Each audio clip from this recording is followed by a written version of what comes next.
ये पुण्य चौथा काल में सब प्राप्त होता है, जहाँ हमें ऋद्धिधारी मुनियों के दर्शन होते हैं, हम लोग पूर्व के ज्ञानियों के दर्शन होते हैं, साक्षात उनको सम्मुखरण और उनकी भगवान की वाणी सुनने का लाभ मिलता है।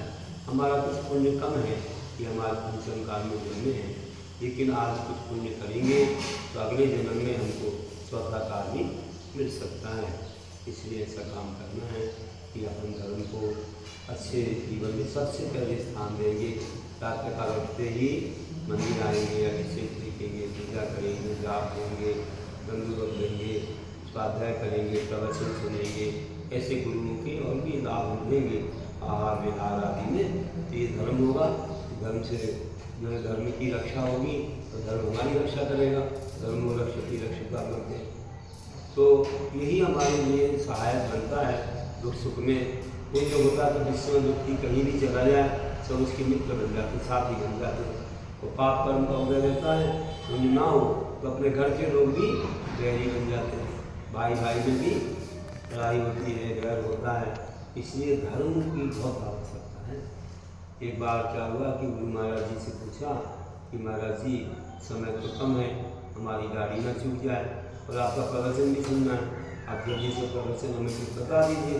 महाराज जी ने कहा भैया हमको भी समय कीमती है, उनसे ज़्यादा हमें कीमती है, चलो हम उनको एक छोटा सा प्रश्न पूछते हैं, उसमें ही प्रवचन हो जाएगा, कुछ नोटिस हो जाएगा।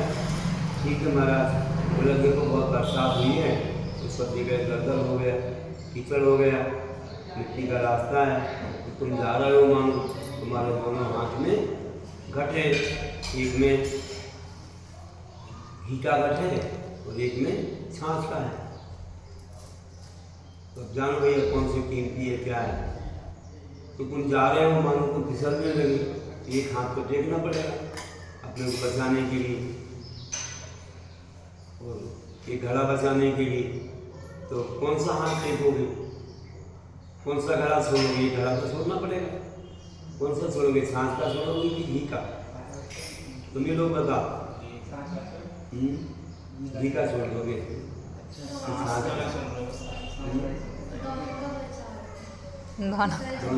तो भाई ये एक तो हाथ टेकना है ना, कोई कोई तो भी घड़ा छोड़ना पड़ेगा।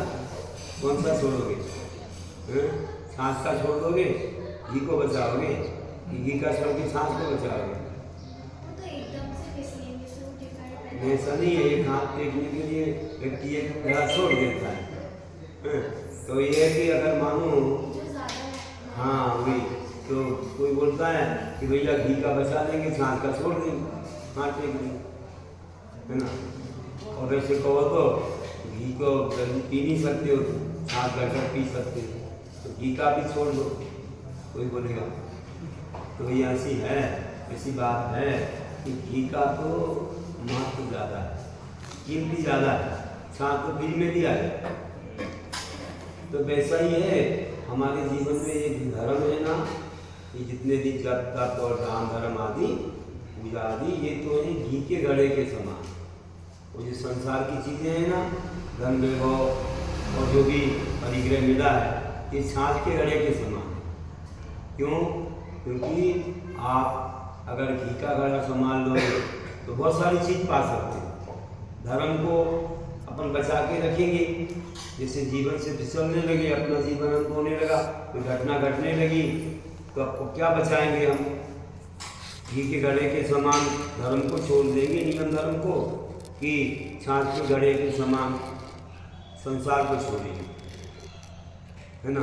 तो क्या छोड़ेंगे हम लोग? का जीवन का अंत आ गया अपना, तो धर्म को भूल जाएंगे कि संसार को भूलेंगे? संसार को भूलेंगे। संसार के ये सारे पदार्थ तो धर्म से ही मिलने वाले हैं।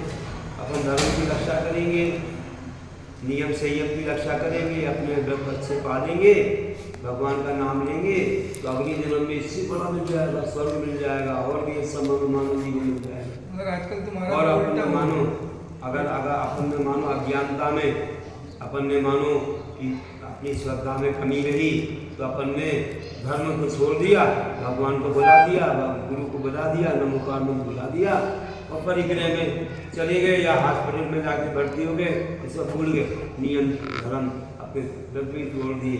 तो फिर क्या होगा, फिर हमको कुछ नहीं मिलने वाला है ना। धर्म भी गया और वो तो छूटना ही है, जीवन अंत हो गया तो वो भी छूट गया, धर्म भी छूट गया। इसलिए अच्छा ये है कि जब अंत आ जाए तो धर्म को मत भूलना, नमो का पढ़ना, प्रभु का जाप करते हुए, पाठ करते, समाधि मनोबर करते हुए और खूब अच्छे समोषण का ध्यान करते हुए और एक भावना बन के भगवान यहाँ से जाकर के मुझे सदगति की प्राप्ति हो, यहाँ जैन धर्म को प्राप्त हो, तीर्थंकरों का दर्शन हो, गुरुओं का दर्शन हो, गुरुवाणी सुनने को मिले, जिससे मैं अपना कल्याण कर सकूँ।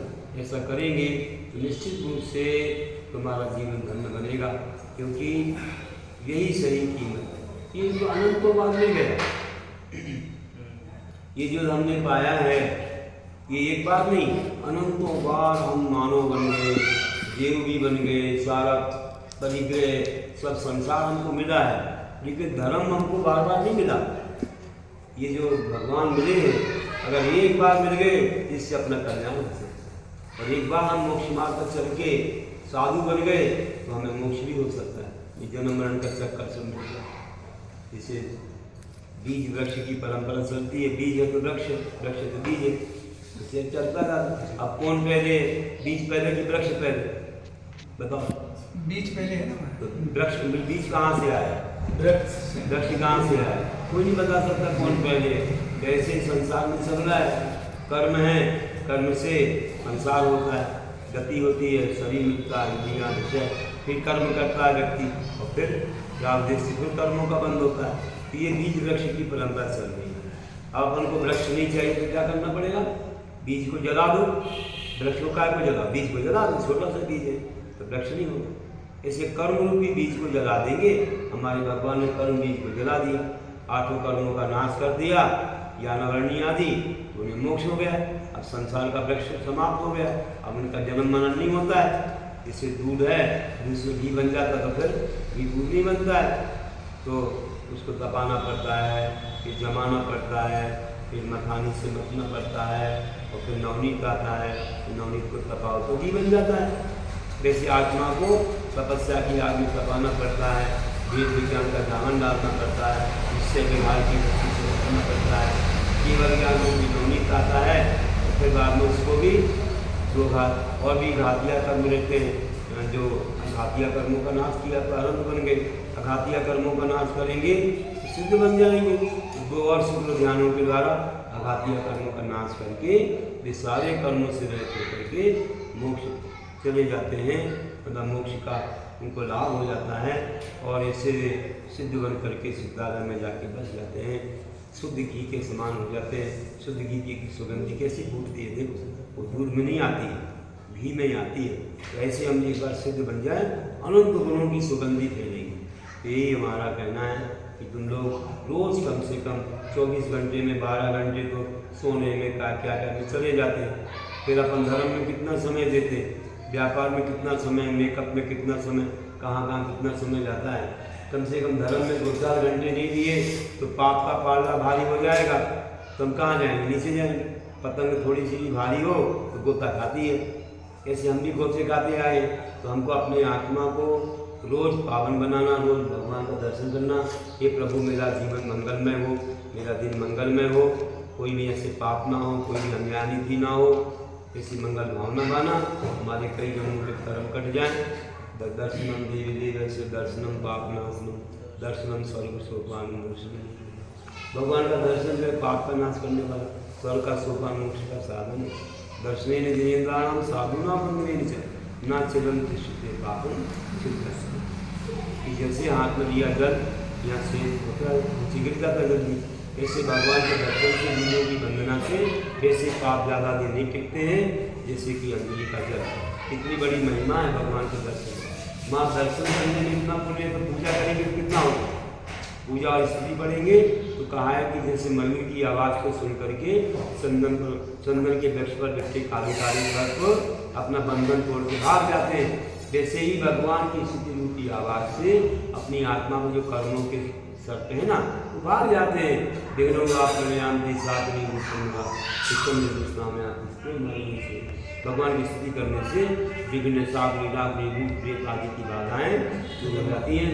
यहाँ तक के विश्व ने रिश्ता प्राप्त हो। धनंजय कवि भगवान की पूजा कर रहे थे और उसी समय उनका पुत्र खेत पर गया था और उसको 60 मिनट जहर चढ़ गए। उसको घर पर ले आए, माँ ने कहा अरे पिताजी तो है नहीं, इनकी पूजा कर रहे हैं, वहीं ले चलो, वहीं ले कर वहीं लेटा दिया। कहा देखो पुत्र को पेट में काट दिया और आप पूजा कर रहे हो। उन्होंने देख भी लिया, कोई पूजा नहीं छोड़ी, पूजा करते ही रहे, क्योंकि पूजा से पुण्य बढ़ता है, अपने लोगों की रक्षा होती है, पुत्र की रक्षा हो जाएगी पुण्य बढ़ने से। हम भगवान की पूजा क्यों छोड़े, वह पुण्य कम हो जाएगा। पूजा करते रहे पूरी पूजा हो गई। उसके बाद विशाखा स्तोत्र की रचना की उन्होंने संस्कृत में और फिर गंगोदक छिड़का पर अपने पुत्र पर, तो वह उठ करके बैठ गया। उसको चढ़ाई से गंगोदक की महिमा, विशाखा स्तोत्र की महिमा, पूजा की अचिंत महिमा है। इसलिए कभी हमें पूजा और धर्म के फल से दूर नहीं होना। कोई भी धर्म में आता है ना तो घाटा नहीं होता, फायदा ही होता है। 2 मित्र आ रहे थे, एक को कांटा लग गया, फिर भी वो मंदिर आया, कि मंदिर नहीं छोड़, खून आया, बाहर से दर्शन कर लिए, दर्शन किया। एक मित्र और था, वो तो मंदिर आता नहीं था, दर्शन करने जाता था। कोई भी वेश्या के यहाँ गई, उसको थैली मिल गई तो बोलता देखो मुझे फायदा हो गया। फिर महाराज जी के पास गए कि महाराज जी ऐसा क्यों हुआ कि बुरे जगह जाने को थैली मिल गई पैसे की और एक को मंदिर जा रहा था, उसको कांटा लगा। तो महाराज जी ने कहा सुनो, तो प्रत्यक्ष ज्ञानी थे महाराज जी। उन्होंने कहा देखो जिस समय इसे थैली मिली ना, उसको हजारों लाखों रुपया का लाभ होना, लेकिन वो गलत जगह पर जा रहा था, वो उसका पुण्य कम हो गया, थोड़े से पैसे में ही बस हो गया। और जो मंदिर जा रहा था ना, जब मंदिर जा रहा था तब कांटा लगा ना, उस समय उसकी मृत्यु होने वाली थी, कोई दुर्घटना। लेकिन मंदिर जा रहा था तो वो टल गई, टल करके छोटे से रूप में निकल गए। तो कभी भी धर्म करते समय कोई बाधा आती है तो क्या सोचना कि हमको फायदा ही हो रहा है, बड़ी बाधा छोटे रूप में निकल रही है। इसलिए ऐसा जान के धर्म करना चाहिए। तो नमोकार मंत्र मात्र में बहुत कर्मों की विद्या है। जैसे मूलाचार ग्रंथ में कहा कि अगंतान नमोकारम भावे जो करे पैद मदि सो सत्य लोक मोकम पावनी श्रेणी कामी। अनंत भगवान के नमस्कार मंत्र को या पंच परमेश्वरी के नमस्कार मंत्र को जो भाव के साथ करता है प्रसादी आत्मा, उसे जो आप देता है उसको सब दुखों से मुक्ति पा लेता है। आश्चर्य निकाले, थोड़े ही काल में सब दुखों से मुक्ति हो जाती है। अंजन चोर जैसा निरंजन बन गया है ना, उसने नमोकार करा, उसे आकाशगामी विद्या मिल गई और बाद में फिर मुनि बन गया और मोक्ष हो गया। तो हम लोग भी ऐसे नमोकार पढ़ेंगे, अपने कर्मों का क्षय होगा। नमोकार मंत्र सबसे महान मंत्र है जैन धर्म में। ऐसी श्रद्धा से पढ़ा जाए तो बहुत सारे लाभ होते हैं, बहुत सारे विघ्न बाधाएं सब टल जाती है। एक व्यक्ति तमिलनाडु में थे तो कोनोमलई है तमिलनाडु में, कुंडकुंदा चतुर्वेश्वरी, वहाँ से 3 किलोमीटर दूर एक गाँव है रंगूर। तो वहाँ पर जैन लोग रहते थे। एक नानजैन आता था और वो दूसरे मोहल्ले में जाके अपना तो देवता लिए रहता था, तो कुछ वस्तु मांगता था कि कुछ लाओ। कोई नहीं दे तो बोलता था तुम्हारी वो वस्तु वहाँ रखी है, तुम दे नहीं रहे हो ना, फिर हम कुछ कर देंगे तुमको। तो लोग डर के दे देते थे। तो एक बार किसी ने पूछा कि आप उस मोहल्ले में क्यों नहीं जाते हो, वो जैनों का मोहल्ला है। तो बोले भैया मेरा देवता उनके घर में जाता नहीं है, मेरा देवता प्रवेश नहीं करता ना। कौन सा मंत्र पढ़ते, कौन सा मंत्र पढ़ते, हमारा देवता उनके घर में जाता ही नहीं है कि वो बता दें कि यहाँ ये वस्तु रखी वस्तु रखी। तो वो कोई मंत्र पढ़ते हैं, तब उनको मालूम पड़ा कि वे लोग नमोकार मंत्र पढ़ते हैं। तो नमोकार पढ़ते से उनके घर में दूसरा देवता नहीं जाता है, उनकी रक्षा होती है। तो जो नमोकार पर श्रद्धा रखते हैं, भगवान की पूजा भक्ति करते हैं, उनको दूसरे देवता भी परेशान नहीं करते हैं। ये सब 2 नियम ले लो कि आज से कम हम 1-2 माला फेरेंगे नमोकार मंत्र की, अच्छे नमोकार करेंगे, जिससे हमारी सब बाधाएं दूर हो। सुबह से आएंगे, हरि से पूजा देखेंगे, गंगोदक बोलेंगे और समय रहा तो स्वयं हरि से पूजा करो, एक पूजा रचाओ जिससे अपना कल्याण हो। ऐसी मंगलमय भावना के साथ आचरण शैतान को इंसान बना देता है, आचरण शैतान को इंसान बना देता है, माली वीरान को गुलिस्तान बना देता है।